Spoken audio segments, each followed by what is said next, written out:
You commune with Tartarith's altar, which really doesn't make a lot of sense considering he's the bad guy right now. Come forward, guy. Why would you do that, Tran? I told you to meet me at Tartarith's altar, not to let him know that you're here in his realm. Anyway, I can sense that this realm is corrupted beyond measure. It is obvious that Tartarith has been under the Ultimate Nether Orb's control for quite some time now. Break you to pieces, sew pieces back together. Pieces not necessarily in the same order as before.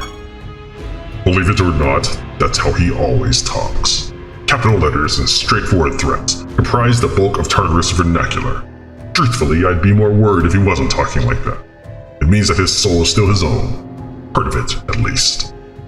Come, Tran, let us venture forward and see if we can find where he's taken your friends. Nice, look at all that. Hello. A horde of disgusting-looking creatures burst from the Iron Maiden. The creatures attack. So with me being silenced, there's not too much I can do except my macro, which has fail-safes to just pummel the enemy to death if I can't do anything.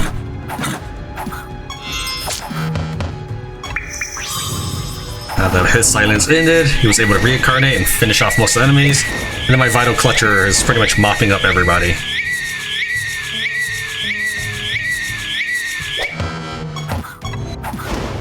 And that was Cyclone Strike right there.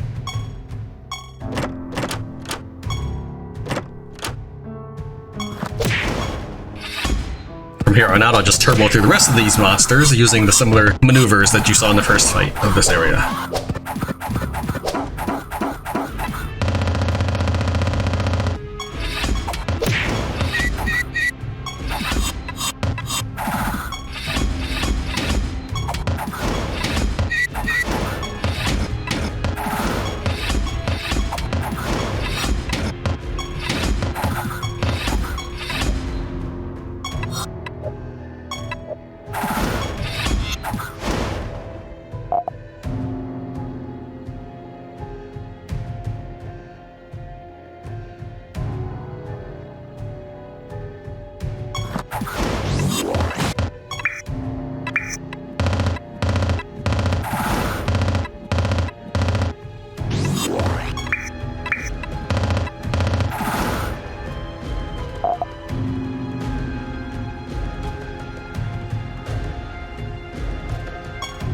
Doom Guards are protective creatures who greatly reduce the damage their allies take. Let's see if you can pierce through my defenses.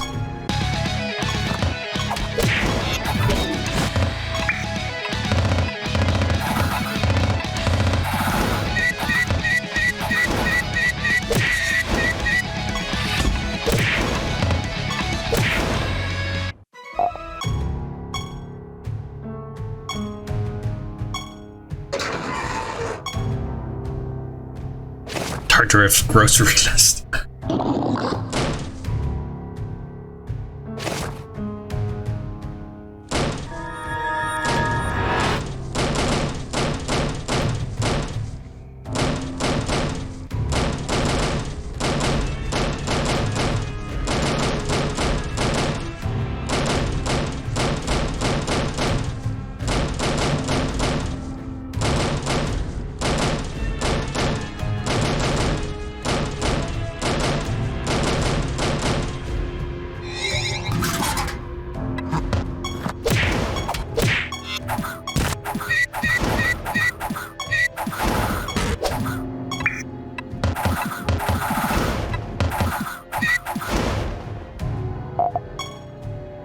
The treasure chest is actually a mimic.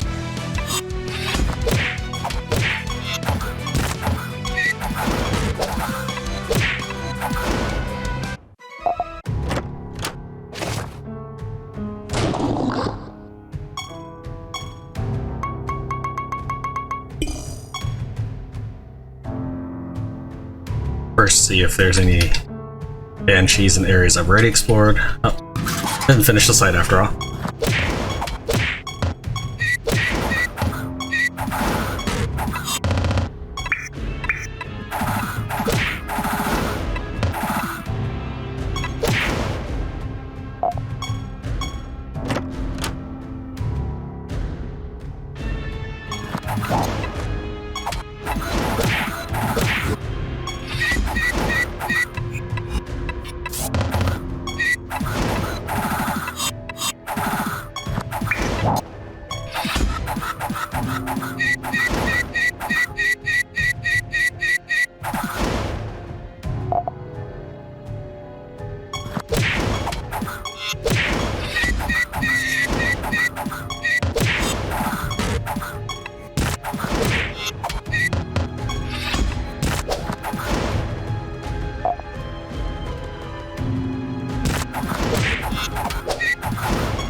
souls of the fallen creatures swarm around you before congealing into their original forms.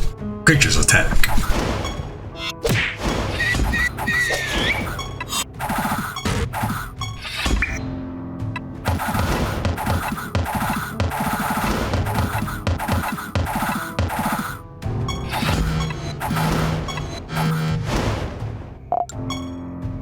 Oh, I didn't see what he had to say. I'll read it the next time it appears.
Good one.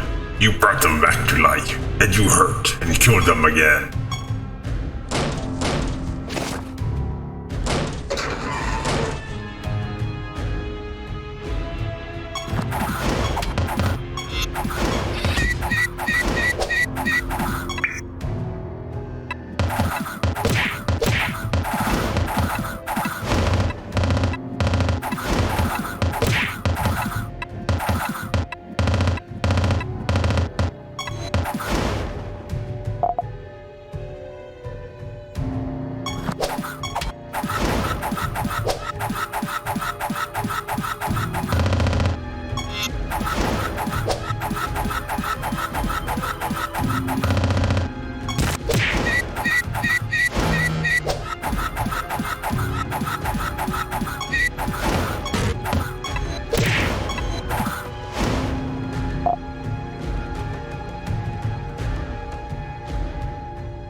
Like, if I were farming on my own, that's fine, but I don't think it's going to be interesting as a view.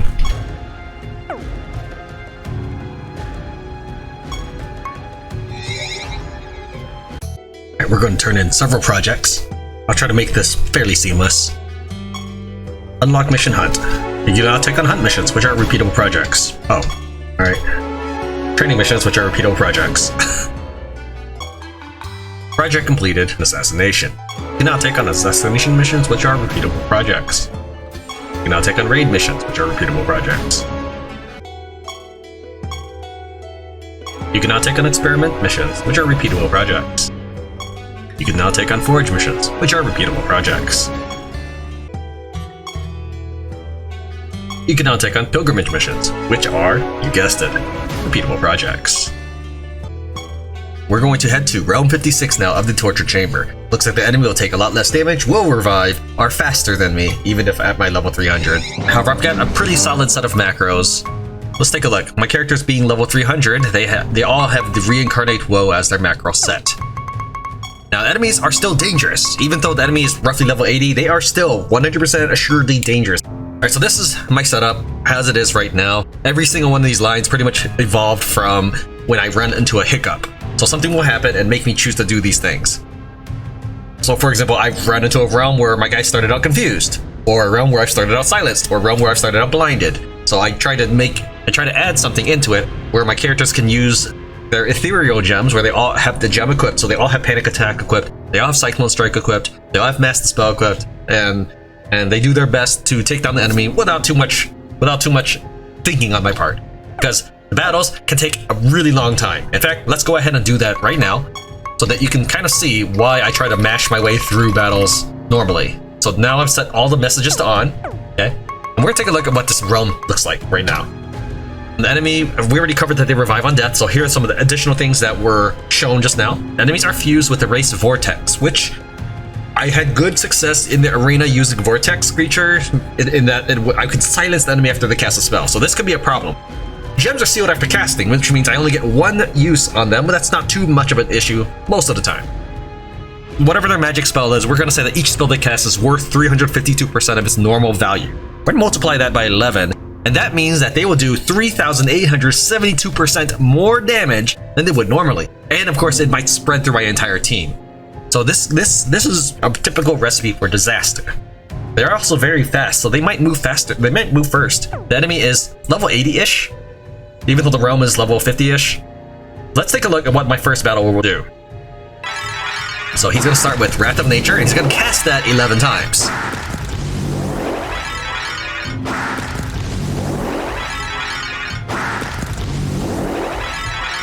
If you look on the right, you can see that he's actually faster than my fastest dude, the Unicorn Vivifier, who is actually equipped with an artifact that increases his speed, and his personality increases his speed.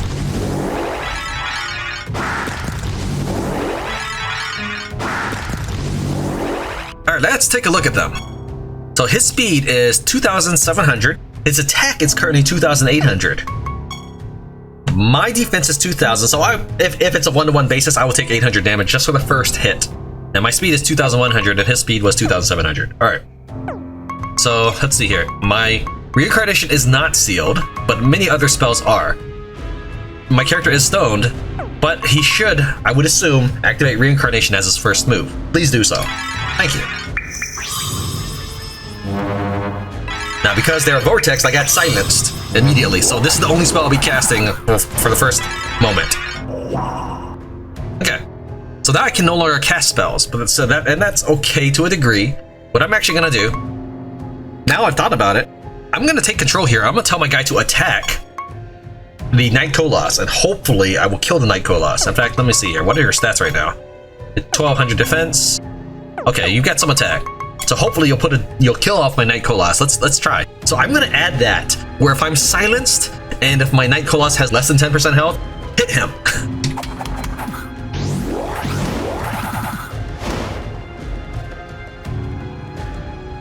I'm telling you, if I let the enemy move, that totally could have been bad. I know it looks like I'm making it up, but we'll try in the next battle, but let me go ahead and add that right now.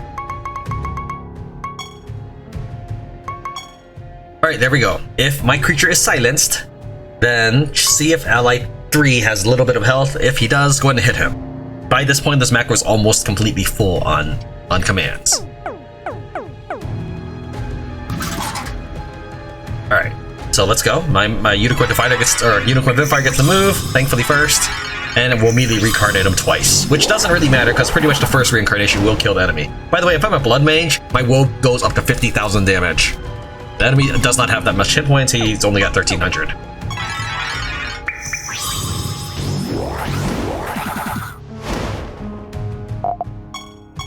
But with my characters being sealed, the enemy being fast, if I get a bad roll in battle, it could actually be fairly dangerous.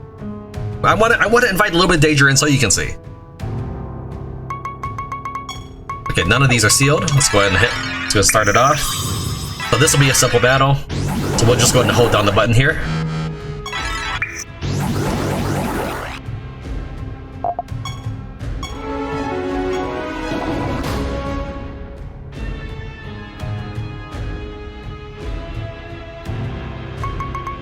None of these are sealed. We're fine.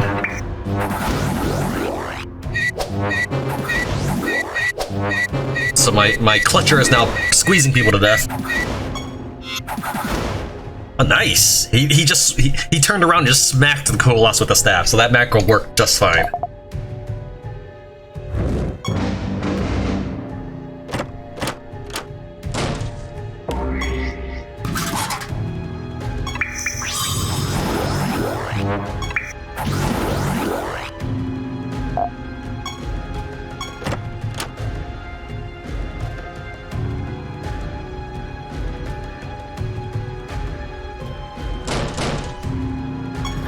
Okay, hold on. So I didn't attack that time because it looks like I was silenced to begin with. All right, so I'm gonna. So I let go of the command. You can tell because it's not skipping right now. So I'm gonna let it kind of play out, so you see why I'm always mashing through the battles.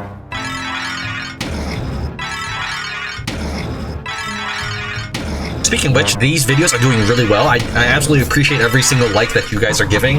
That's one of the reasons why I keep uploading Siralim Ultimate videos. And nobody has complained yet, but I do know that on some of my other playlists, people have complained that I sometimes go through the battles too fast. In one video, someone accused me of cheating.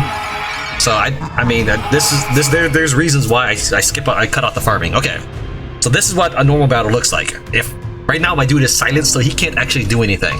If we take a look, we scroll back up here, we can see that, for example, he can't do anything because my Unicorn Vivify chose to attack. And we look up here, it says here. On line 53, I'm sorry. I don't know why it's on the right, it should be on the left, but okay. On the line 53, it says, creature can't cast spells because it's silenced. So he's skipping all those things because he's silenced. So he can do nothing except punch the enemy. So we're gonna go ahead and macro and he'll punch the enemy again.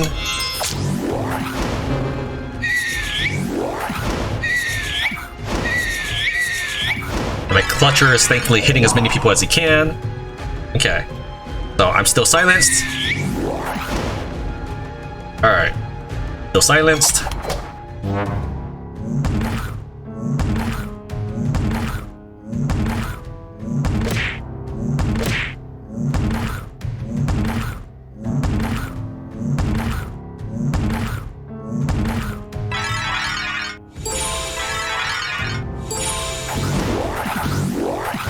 And that was my Colossus Battle from Within ability activating. You take a look here. It says that, yeah, you can see that my siege engine, I don't know what it's called, I call it a siege engine, does 15% of his health, which is phenomenal. It's a ton of health, but you can see that he was taking so much damage when he was getting hit because he only has 257 defense. He has no defense, which is fine. In fact, if I could remake him, even if it was Night Colossus, I'd want his, instead of intelligence down, I'd want his defense down so he could die faster. So I just tried to cast a spell, except this guy blocked it with his Simulacrum ability. When an enemy casts a spell, this creature has a 35% chance to negate the spell. So that is a way that could stop me. I was silenced at the very first turn. He's negating my spells. Let's see what else we get. What are you gonna do now? You're gonna Cyclone Strike. Yeah, and he chose a Cyclone Strike because there weren't that many guys. If I reincarnate him, sure, I can reincarnate my Colossus, but that does mean my Colossus is losing his Arcane. It does mean that he'll have lower health. So there are reasons why I don't necessarily just want to kill off my Colossus all the time. Plus, having variety I think is good for recording. Let's see here. Macro, reincarnation. Okay, so these guys are dead.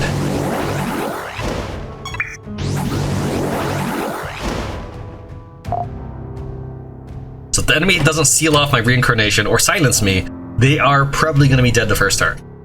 But there are times where I have been unable to cast reincarnation, so I need all these fail-safes.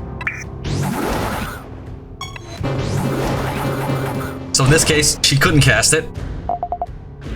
Or she chose not to. Let's see why she does. She chose to cast Cyclone Strike. Why did you choose not to cast Reincarnate? couldn't find the specified gem. Okay, and again, that's probably because she was sealed. She actually has the gem because the gem itself is a generous gem, so she actually has it. It was probably sealed by one of the vortex fusions or one of the monsters or whatever, so she couldn't actually cast it, so she had to cast some other spell. And she chose to cast, what was it, Cyclone Strike?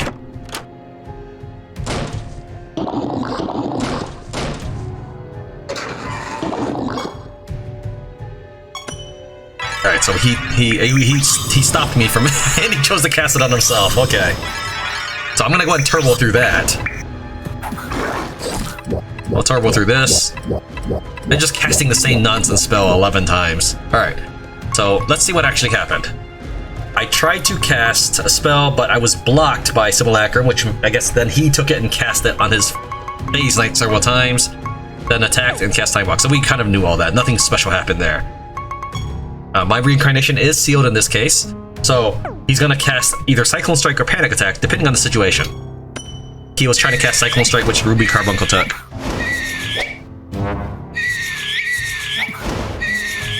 Because the Phase Knight died so many times, the Clutcher is actually getting to attack a lot of times.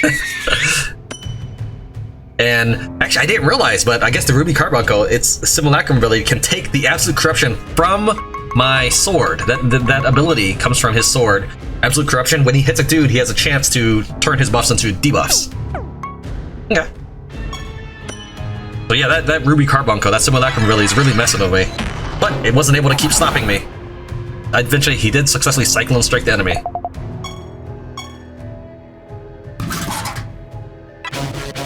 Alright, so he's casting Gore Claws on me. 11 times, so you can see that 3 of them get the move before me. So we'll let them play it out.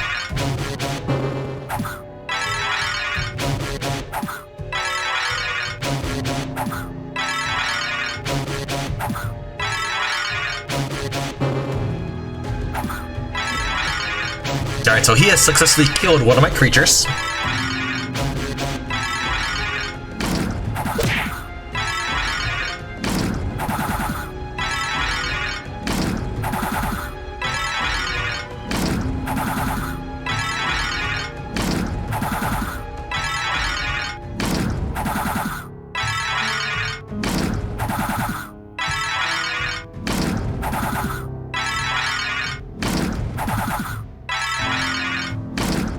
I still haven't gotten a chance to move yet.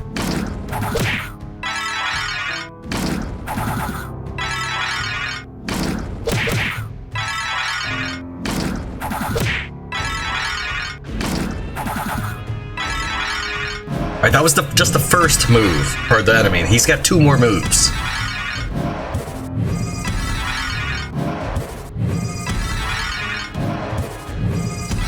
Actually, Conquest is supposed to give you a buff whenever the user casts a spell. I'm actually kind of surprised it doesn't just automatically start giving him more buffs. Like, after the first Conquest, he casts Conquest again, but maybe because it's happening simultaneously, it doesn't count. Alright, anyways, so my party is half dead at this point. I'm assuming that my character is going to reincarnate, but let's find out what happens. Spell blocked, reincarnation. Okay, not good. Now, I have some dead characters here, but he is using Reincarnate Woe. I am actually going to take the initiative and then do an actual command. Let's see here. Was it this guy? I think this guy was the one who was... No, it couldn't have been. I thought it was this guy that was casting spells that was killing me. We'll go ahead and kill this guy, because he did so much Corpse Explosion, it takes the battle forever.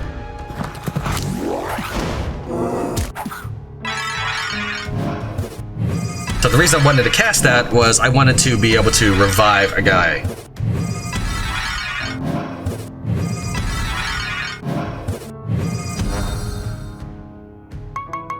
Okay. I'm doing fairly well right now. Let's go ahead and macro. Spell blocked again. For 35% chance, it seems to happen way too much for me. Alright. Thankfully, my passive Siege Engine helps clear the floor.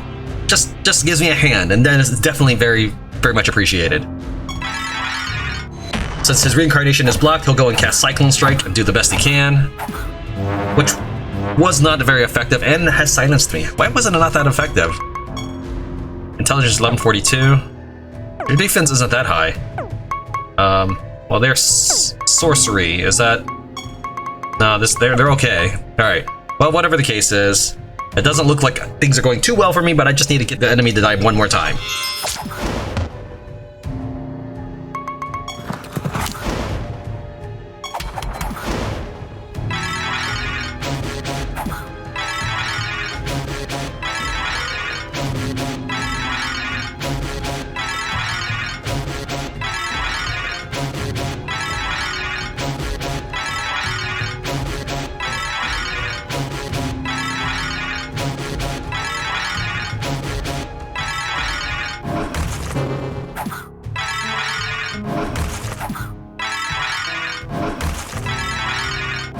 Since he targeted the Raven Defiler, when the Raven Defiler was alive, they get to cast that 11 times, but they only target him. They don't get to switch targets. That's for one of the same reasons why my woe doesn't immediately kill all the bad guys on all their lives.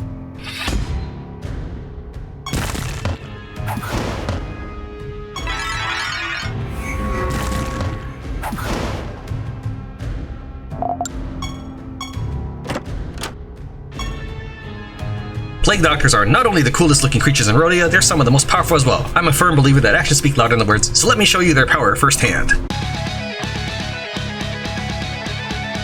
Thankfully, I have reincarnation available.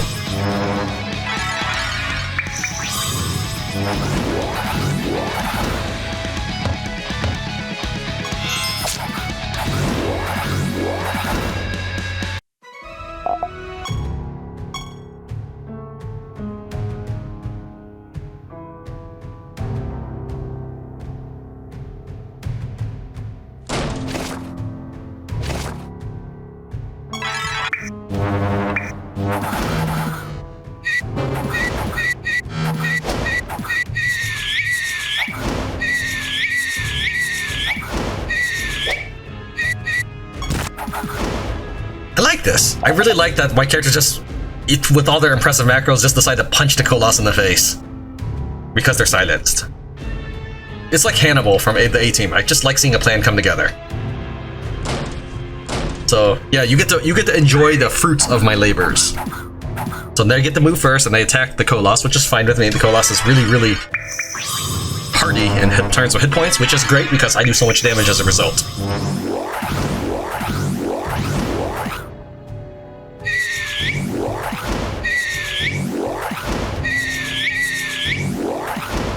I'm pretty sure I do not need the Naden Riftdancer to do double damage because it doesn't take place after, it takes place before they reincarnate. So it's kind of a waste right there. I might swap them out. I might choose to do something else with that because nothing really survives the first hit. Now, if there was some sort of level scaling thing, yes, that might be something to be worried about. However, that being said, even if I was at level 80, as long as he had double the hit points the enemy had, I'd be okay.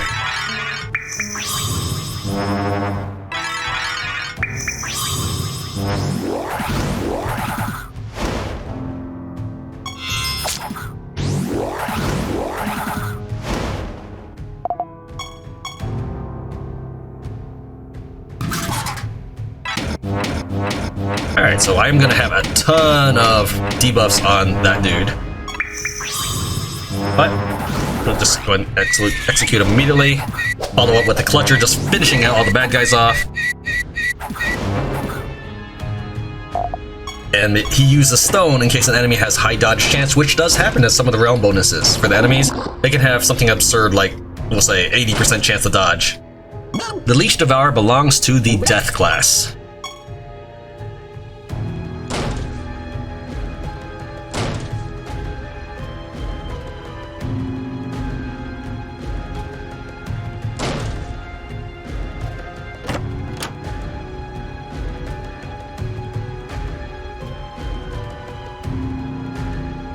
Yeah, I think that's it for this floor.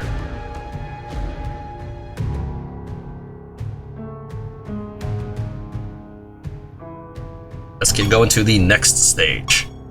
Torture Chamber, level 57, story boss. Whoa.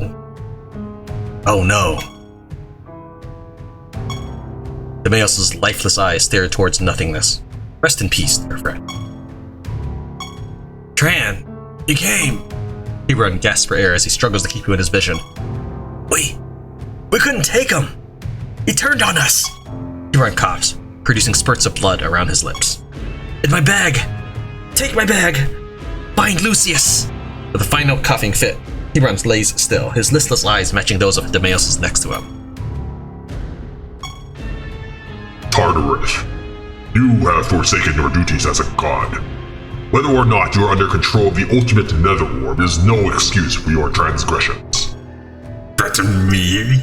In my realm? Come die.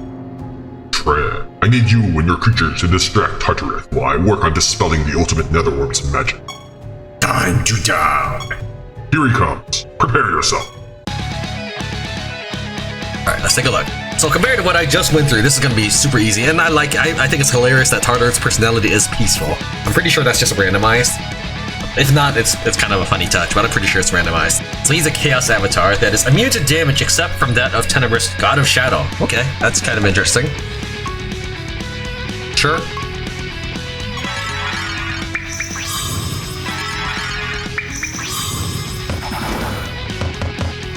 Alright, so now I guess I just block, because there's really not much I can do.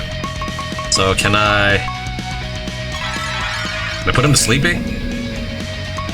Well, he guess he'd resist it.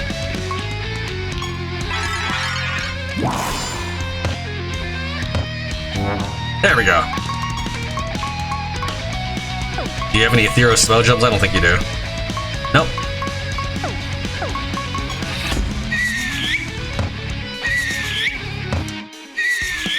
Let's skip through that. Nice! Laying it on him. Alright, there's nothing that I really want to cast, so we'll just defend. Tenebrous will hit him. For 400, so I need a wait of like another 6 rounds, I guess. You got anything good?